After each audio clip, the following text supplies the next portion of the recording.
A long white, each beautiful far more than the sum of its parts.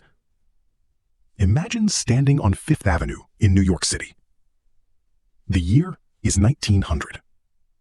You look north, and as far as the eye can see, palaces.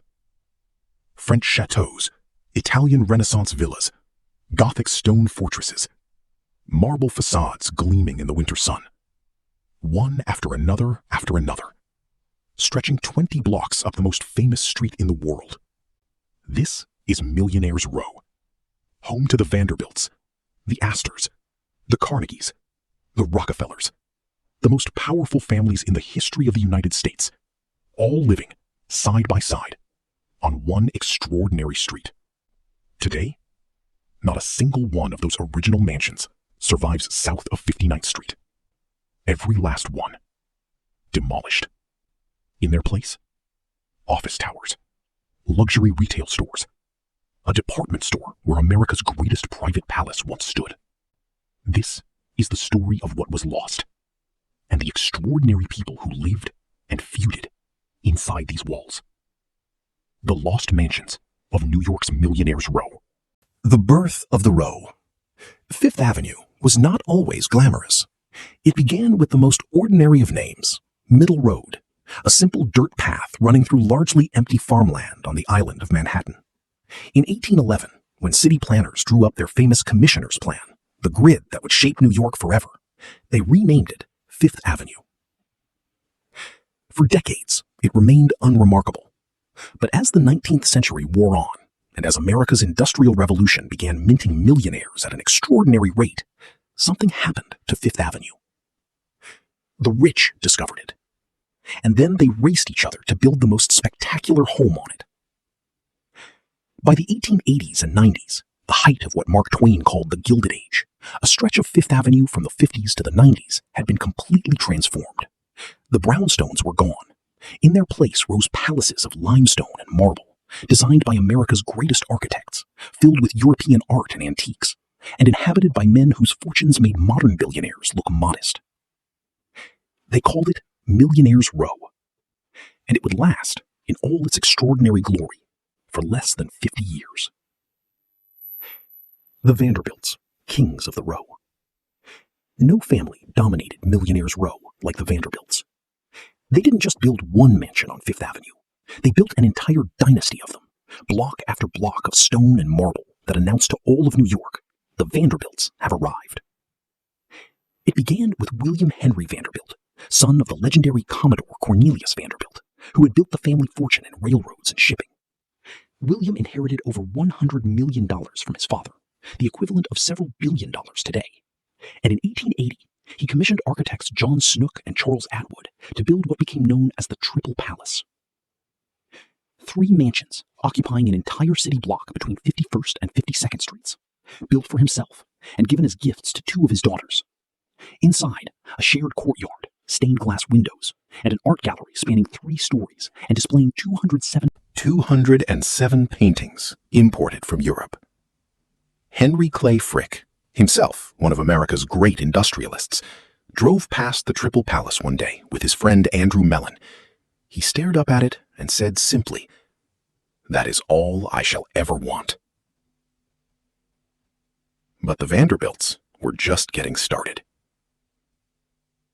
Alva, married to William K. Vanderbilt, grandson of the Commodore, was brilliant, fiercely ambitious, and furious that New York's old money society, ruled with an iron hand by Mrs. Caroline Astor, refused to acknowledge the Vanderbilts as social equals.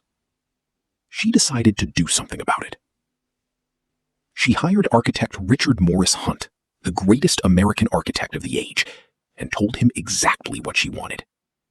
According to Vanderbilt family historian Arthur T. Vanderbilt II, Hunt understood immediately. Alva wasn't interested in another home.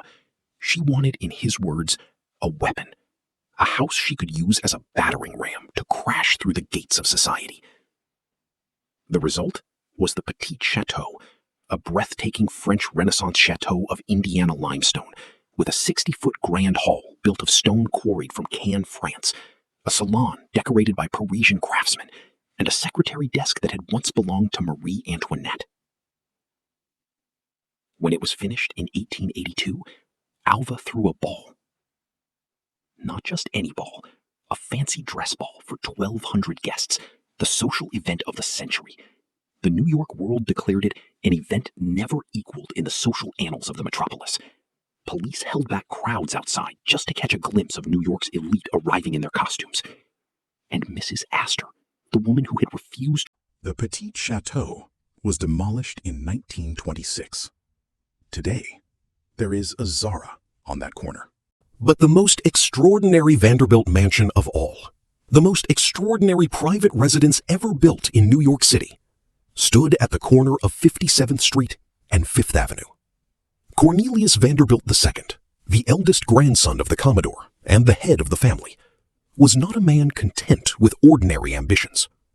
When he commissioned architect George B. Post to build his home in 1879, he bought 3 brownstones on the corner, knocked them down, and started building. Then, learning that rivals were trying to outdo him, he bought the rest of the block. By the time he was done, Cornelius Vanderbilt II had created something that had never existed before in America, a private home that occupied an entire city block of 5th Avenue, from 57th to 58th Street, one man's house. It contained a drawing room, a dining room that doubled as an art gallery, a salon, a music room, a conservatory, and floor after floor of family bedrooms. Its brick and limestone facade rose like a fortress from the pavement of 5th Avenue. And for all its magnificence, Cornelius would spend only 13 years inside it. In 1896, he suffered a massive stroke. He spent the last 3 years of his life confined to a wheelchair, carried from room to room through halls he could no longer walk. He died in 1899 at the age of 55. After a pause, his widow, Alice, never remarried. She lived on in the mansion alone, year after year, as 5th Avenue slowly changed around her. Hotels began appearing. Office buildings crept northward. By 1914, the New York Evening Mail reported that it had become, quote, almost impossible to sell a private house for occupancy south of 59th Street. Alice held on for another decade, but in 1926, she finally sold. The week before the demolition crews arrived, she opened the mansion to the public, charging 50 cents admission as a charity benefit. New Yorkers, fascinated to glimpse how the truly wealthy had lived, flooded in by the thousands. Then, the wrecking balls came. Mrs. Astor and the War Next Door. No story of Millionaire's Row is complete without Mrs. Caroline Astor, because Caroline Astor did not merely live on 5th Avenue, she ruled it. As the wife of William Backhouse Astor Jr., Caroline had positioned herself as the undisputed queen of New York society. She and her advisor, Ward McAllister, invented the concept of the 400, a list of precisely 400 people who mattered in New York. The number was chosen deliberately. It was exactly how many people could fit into her ballroom. Her first mansion stood at 355th Avenue, on the site where the Empire State Building stands today. Every January, New York society gathered in her ballroom, standing beneath her famous full-length portrait. To receive an invitation was everything. To be excluded was social death. But in 1893, Caroline Astor faced something she had not anticipated. Her nephew, William Waldorf Astor, locked in a bitter family feud over who deserved the title of Mrs. Astor, demolished his own brownstone mansion next door to hers and began construction on something monstrous. A hotel. The Waldorf Hotel, designed to tower over and overshadow Caroline's home, loomed next to her mansion, filling her street with carriages and travelers and noise. She endured it for a year. Then she fled. In 1894, Caroline and her son moved north to 65th Street, to a stunning new French Renaissance double mansion designed once again by Richard Morris Hunt. The ballroom in the new house could hold 1,200 guests, 3 times the number of the old 400. She died there in 1908. The mansion was demolished in 1926. As for the original Waldorf Hotel, it was eventually joined with a neighboring hotel and became the famous Waldorf Astoria. That too was demolished in 1930 to make way for the Empire State Building. In the end, all of it gone. In the spring of 1927, New York City's greatest private residence became a demolition site. In its place rose Bergdorf Goodman, a department store, which still stands there today. Remnants of the mansion were scattered across the city. The iron entrance gates were moved to Central Park, where they still stand. Sculptural reliefs were installed in the Sherry Netherland Hotel. A grand fireplace was donated to the Metropolitan Museum of Art. Pieces of a palace, scattered like memories. The survivors, Andrew Carnegie and the Frick Collection. Not every Gilded Age mansion on Fifth Avenue was lost. Two survivors stand as monuments to an era that otherwise vanished: the Carnegie Mansion and the Frick Collection. Andrew Carnegie, the Scottish-born steel magnate who became one of the wealthiest men in American history, built his mansion at 91st Street and Fifth Avenue in 1902. He deliberately chose a location further north, away from the noise and competition of Millionaire's Row. He called the area the Highlands of Fifth Avenue. Carnegie's home was different from its neighbors. Designed in the Georgian Revival style by architects Babb, Cook, and Willard, it was gracious rather than bombastic. Carnegie spent his later years here, working from his study, directing the distribution of his extraordinary fortune. He had already announced his famous creed, that a man who dies rich dies disgraced. Today, the Carnegie Mansion survives as the Cooper Hewitt Smithsonian Design Museum, one of the finest design collections in the world. And at 70th Street stands the mansion of Henry Clay Frick, the steel and coke industrialist who had once stood outside the Vanderbilt Triple Palace and declared it everything he could ever want.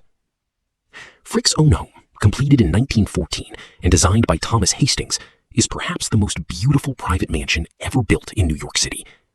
Today, it houses the Frick Collection, a world-class museum of old master paintings that Frick assembled with the same ruthless efficiency he applied to his business empire. These two mansions survived because they became something greater than private homes. They became gifts to the public. The others were not. The end of the row. The end of the Millionaire's Row did not come suddenly. It crept in, slowly, inexorably, over the course of 2 decades. By 1914, hotels and commercial buildings had already pushed north of 50th Street. The mansions that had seemed so permanent, so immovable, were being sold one by one to real estate developers. The economics were brutal and simple. A block of Fifth Avenue covered with one man's mansion was worth a fraction of what it was worth covered with a 50-story office tower. One by one, through the 1920s and 1930s, the demolitions came. The Petit Château, 1926. The Cornelius Vanderbilt II Mansion, 1927.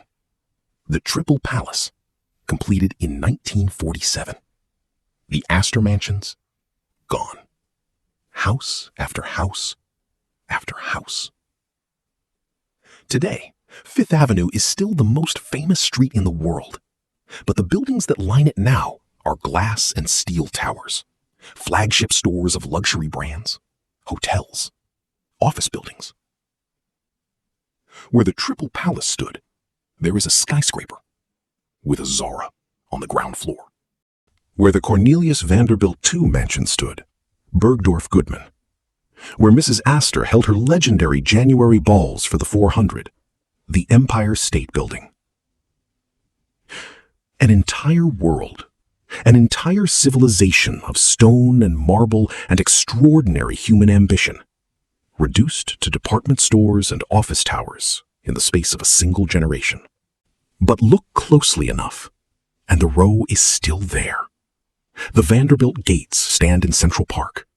A fireplace from the great mansion rests in a gallery at the Metropolitan Museum of Art.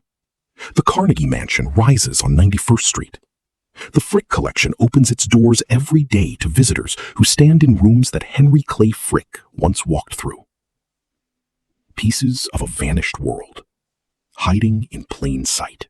The men and women who built Millionaire's Row were not always admirable people. Some were ruthless. Some were vain. Some used their wealth in ways that would horrify us today. But what they built, the sheer ambition of what they created on that one extraordinary stretch of pavement, was unlike anything America had ever seen, or would ever see again. Fifth Avenue today is still magnificent, still glamorous, still the most famous address in the world. But it is not what it was. And those who knew what it was, those who stood on the pavement in 1900 and looked north at that unbroken line of marble palaces gleaming in the winter sun, they called it the most beautiful street in the world. We will never see its like again. If you want more stories like this, the great mansions, the extraordinary families, and the lost worlds of American history, subscribe to this channel. Every week, we open another door